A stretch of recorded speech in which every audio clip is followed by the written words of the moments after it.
Welcome to Dhatri business. Covid తర్వాత మెడికల్కి సంబంధించి ఒక డయాగ్నోస్టిక్ సెంటర్ కానీ ఒక ల్యాబ్ అంటే పెథలాజికల్ ల్యాబ్ కానీ పెట్టుకుంటే సక్సెస్ఫుల్గా బిజినెస్ రన్ చేసిన వాళ్ళు చాలామంది ఉన్నారు. అయితే దీనికి సంబంధించిన ఇన్ఫర్మేషన్ మాత్రం చాలా తక్కువ మందికే తెలుసు. ఈ ఇన్ఫర్మేషన్ కోసం మీరు ఇప్పుడు మనం కలబోయే గెస్ట్ డాక్టర్ సింగం శ్రీనివాసరావు గారు. ఆయన మ్యాగ్నిస్ డయాగ్నోస్టిక్స్ ఎండి అండ్ ఫౌండర్. రెడీగా ఉన్నారు? Hello sir. నమస్కారం అండి. అయితే బిజినెస్ ఈ సెక్టార్లో మనం బిజినెస్ పరంగా చూసుకుంటే మనకి చాలా ప్లేయర్స్ వచ్చేసారు, కార్పొరేట్ ప్లేయర్స్ వచ్చేసారండి. ఎస్పెషల్లీ ఈ మధ్య కాలంలో అయితే social media and online internet వచ్చిన తర్వాత చాలా చీపెస్ట్ డయాగ్నోస్టిక్ టెస్ట్లు చాలా చీప్ కాస్ట్లో మేము చేస్తాము అని చెప్పేసి చాలా కంపెనీస్ ఇప్పుడు అంటే పర్టికులర్గా ఈ కంపెనీస్ ఇలా చేస్తున్నాయని కదా చాలా మంది వస్తున్నారు. ఎస్పెషల్లీ మనం ఎగ్జాంపుల్గా తీసుకుంటే టాటా వాళ్ళదే కావచ్చు, 1mg కావచ్చు, డాక్టర్ సి కావచ్చు, లేదంటే కాల్ హెల్త్ కావచ్చు. వీళ్ళందరూ కూడా కొత్త టైప్ ఆఫ్ బిజినెస్ ని స్టార్ట్ చేసిన వాళ్ళు ఉన్నారు. ఆన్లైన్ అంటే హోమ్ కలెక్షన్ చేసిన వాళ్ళు ఉన్నారు. వీళ్ళ దగ్గర అసలు ఇది ఎలా సస్టైనబుల్ బిజినెస్ అవుతుందండి వాళ్ళు? అంటే ఒక్కొక్క కంపెనీ ఒక్కొక్క రకంగా డెవలప్ చేస్తుంటారండి. అంటే కొందరు ఏంటంటే సపోజ్ బాంబేలో సెటప్ ఉంటుంది, హైదరాబాద్లో సెటప్ ఉంటుంది. బాంబేలో సెటప్ ఉన్న వాళ్ళు ఏంటంటే టోటల్ ఇండియా వైడ్ కాన్సన్ట్రేట్ చేస్తారు. All labs India wide lab చేసి అక్కడ నుంచి శాంపుల్స్ అన్ని బాంబేకి తెప్పించుకుంటారు. హ్యూజ్ లెవెల్లో they do the testing. So అలాంటప్పుడు ఏంటంటే కాస్ట్ పర్ టెస్ట్ వాళ్ళకి చాలా తక్కువ వస్తుంది. ఇప్పుడు సపోజ్ హైదరాబాద్లో నేను ల్యాబ్ పెట్టాను, నేను కూడా బల్క్గా చేస్తున్నప్పుడు కాస్ట్ పర్ టెస్ట్ చాలా తక్కువగా వస్తుంది. బట్ ఎప్పుడైతే సైజ్ తగ్గుతుంటుందో ల్యాబ్, చిన్న ల్యాబ్లో మొత్తం చేయాలంటే కాస్ట్ పర్ టెస్ట్ అనేది ఎక్కువ ఉంటుంది. సో అలాంటి ల్యాబ్లు ఇలాంటి స్కీమ్స్ పెట్టలేరు. ఇండియా వైడ్ సెటప్ ఉండి లేకుంటే స్టేట్ వైడ్ సెటప్ ఉన్న వాళ్ళు ఉండి ఇలాంటి కాస్ట్ అంటే ఇందులో ఏముంటుంది అంటే సార్, మనం డయాగ్నోస్టిక్ మిషన్స్ ఉంటాయి కదా, మిషన్లో మనం రియేజెంట్ యూజ్ చేస్తాం. ఆ రియేజెంట్ అనేది ఏం చెప్తుంది అంటే కాస్ట్ పర్ టెస్ట్. ఇప్పుడు మీరు సపోజ్ ఫాస్టింగ్ కానీ పిఎల్బిఎస్ కానీ డయాబెటీస్ టెస్ట్ కానీ థైరాయిడ్ టెస్ట్ కానీ ఏదైనా ఒకటి వెళ్తారు.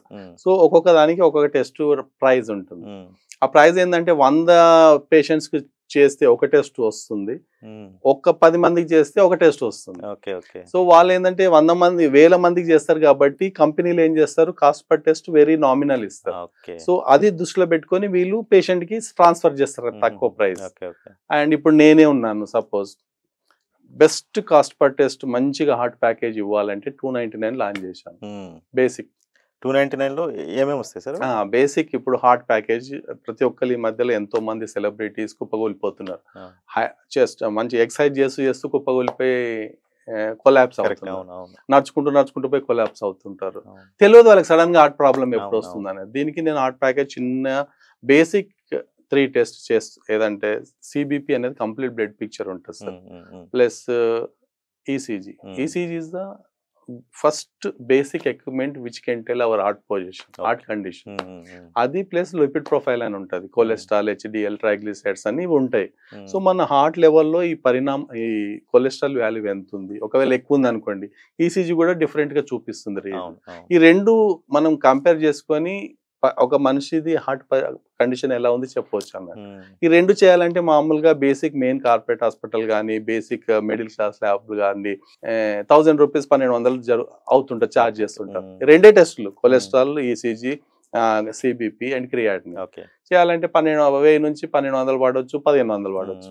సో ఈ రోజుల్లో ఒక పూర్ పర్సన్ చేయించుకోవాలంటే ఆయనకు చాలా కష్టం అండి. అంటే చేయించుకోలేరు, అట్లా అందరు దాన్ని అట్లా వదిలేస్తుంటారు, నాకే న్యాయం ఫిట్ అని. బట్ ఇంటర్నల్ ఏం జరుగుతుందో ఎవరికి తెలియదు. సో నేను దానికి ఏం చేసిన, అన్ని మనసులో పెట్టుకొని ఈసీజీ, లిపిడ్ ప్రొఫైల్ రెండు బేసిక్ చేసుకుంటే మనకు హార్ట్ కండిషన్ తెలిసిపోతుంది. సో నేను 299కే లాంచ్ చేశానండి స్కీమ్. సో ఇది ప్రతి ఒక్కరికి డిస్ట్రిక్ట్ లెవెల్లో తెలియాలి, స్టేట్ లెవెల్ తెలియాలి, గల్లీ లెవెల్లో తెలియాలి. అందరిది ఏంటంటే 299 మనం 5గురం కలిసి ఛాయ్ తాగితే 200 రూపాయలు అవుతుంది ఒక మంచి హోటల్. సో 299లో నీకు హార్ట్ సంగతి, నీ హార్ట్ మెయిన్ పొజిషన్ తెలుస్తుందంటే you feel happy, you feel confident. ఆఫీస్కి కాన్ఫిడెంట్గా వెళ్తావు, my heart is good, my health is good, I can do number of things అని. సో అందుకు వాళ్ళకి భిన్నంగా ఇది 299 లాంచ్. అట్లాంటిది ప్రజలకు చాలా ఉపయోగపడుతుంది. నాకు ఆ 299లో ఏదో కొంచెం నాకు మిగులుతుంది చెప్పాలంటే. కొందరు అనుకుంటారు, ఇప్పుడు మీరు అడిగారు ఇంత తక్కువలా ఇంత టెస్ట్ ఎలా చేస్తున్నారండి, ఇప్పుడు మీకు రావచ్చు ఐడియా, సార్కి 299లో ఇవన్నీ ఎట్లా వర్కౌట్ అవుతాయి. నాకు కొంచెం వర్కౌట్ అయినా కానీ సేవా దృక్పథం ఉంది కాబట్టి నేను I will not take much profit from the poor, అంటే అఫోర్డబుల్ లేని కస్టమర్ నుంచి తీసుకోలేను కాబట్టి I will do the service.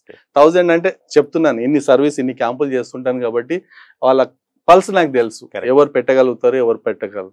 So అలా చీపెస్ట్ ప్రైస్ లో చేస్తున్నారు అంటే 299 మీరు చేస్తున్నారు, బాగానే ఉంది, అదేమి అంటే మరీ చీప్ అనేం కాదు, అలా అని చెప్పి మరీ ఎక్స్పెన్సివ్ కాదు, ఎఫోర్డబుల్ ప్రైస్. కానీ ఇప్పుడు ఒక క్వశ్చన్ అడగాలనిపిస్తుంది ఏంటంటే, చాలా ఒక నోషన్ ఉంది, మనం ఏదైతే ఆన్లైన్ లో బుక్ చేసుకొని చాలా తక్కువ ప్రైస్ లో మనం టెస్ట్లన్నీ చేయించుకుంటున్నామో, వాళ్ళు ఏజ్ గ్రూప్ ని బట్టి పెద్దగా వాళ్ళు ఏమి పెద్ద టెస్ట్ ఏం చేయరు, ఏజ్ గ్రూప్ ని బట్టి ఏదో నార్మల్ సీస్ వేసేసి పంపించేస్తుంటారు అనే ఒక నోషన్ ఉంది. అది మీరు ఇప్పుడు అది మీరు అసలు బ్రేక్ చేయాలి, అసలు అది నిజమా అబద్ధమా, ఎంతో కొంత పర్సెంటేజ్ ఎక్కడో చోట జరుగుతుండడం కామన్, అది అందరూ మంచిగా చేస్తారని లేదు, కొంతమంది చెడ్ చేసేవాళ్ళు కూడా ఉంటారు.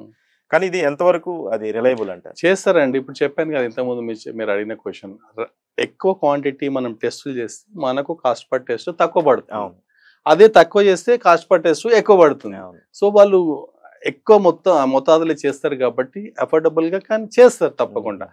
అది కరెక్టా కాదా అనేది మన మీద ఆధారపడి ఉంటుంది. సపోజ్ ఒక 10 టెస్ట్లకి ఒక వాళ్ళ ఏమార్ 50 టెస్ట్లు అంటారు, 60 టెస్ట్లు అంటారు, ఇంతకింతే అంటారు. ఒకవేళ మనకి డౌట్ వస్తే ఆ ఒక్క టెస్ట్ ఎక్కడైనా చేపియండి ఇండివిజువల్ గా, సో కంపేర్ చేసుకోండి, మీకే తెలుస్తుంది whether is doing it right or not అనేది.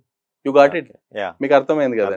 ఇప్పుడు 50 టెస్ట్లకి 299 నేను లాంచ్ చేస్తున్నాను అనుకోండి, లేకపోతే 500 చేస్తున్నాను అనుకోండి, మీకు డౌట్ వస్తుంది ఇవన్నిట్లల్లా. ఇప్పుడు ఒక ల్యాబ్ మా ఇంటి దగ్గర వెళ్ళిన ల్యాబ్ కి HbA1cకి 200 ఛార్జ్ చేస్తుంది. మరి వీళ్ళు 200 లో మొత్తం చేస్తున్నారు, ఇది సాధ్యమా అని మీకు డౌట్ రావచ్చు. అలాంటప్పుడు మీరు ఏం చేయండి, ఆ 50 సపోజ్ ఇచ్చిన టెస్ట్లలో ఒకటి మీ ఇంటి దగ్గర ఉన్న మంచి ల్యాబ్ లో టెస్ట్ చేయించండి, దీనికి దాన్ని కంపేర్ చేయండి, బాగుంటే ఇట్ ఇస్ ఓకే, లేకపోతే మీకు వాట్ ఎవర్ యువర్ థింకింగ్ అది కరెక్ట్ అండి. సింపుల్ గా వ్యూవర్స్ కి అర్థమయ్యే భాషలో చైనా మాల్ కి మేక్ ఇన్ ఇండియా లో తయారైన ఒక ప్రోడక్ట్ కి మధ్యలో ఉన్న డిఫరెన్సే మీరు చెప్పే డిఫరెన్స్ నేను అనుకోవటం. అంటే మీ పర్సనల్ మీద ఆధారపడుతుంది. ఇప్పుడు మనం ఒకదానికి ఇస్తున్నామంటే నమ్మాలి, కరెక్ట్. ఒకవేళ నమ్మకం లేదనుకోండి తప్పకుండా మనం పర్సనల్ గా పోయి చేయించుకోవాలి. మనకు ర్యాండమ్ గా ఒక సెలెక్ట్ చేసి అది మన పక్కన ఉన్న ల్యాబ్ చెక్ చేస్తే దానికి దీనికి కంపేర్ చేయండి. ఒకవేళ రిజల్ట్ కరెక్ట్ వస్తే okay they are doing it. ఇంతకుముందు నేను చెప్పిన ఫార్ములా సూట్ అవుతుంది, మొత్తం ఎక్కువ మొత్తంలో చేసుకుంటే కాస్ట్ పర్ టెస్ట్ తక్కువ పడుతుంది. అలా మీకే రియలైజేషన్ వస్తుంది. Thank you sir, thank you very much. Patience కి మీ టైం కి థ్యాంక్ యూ సార్.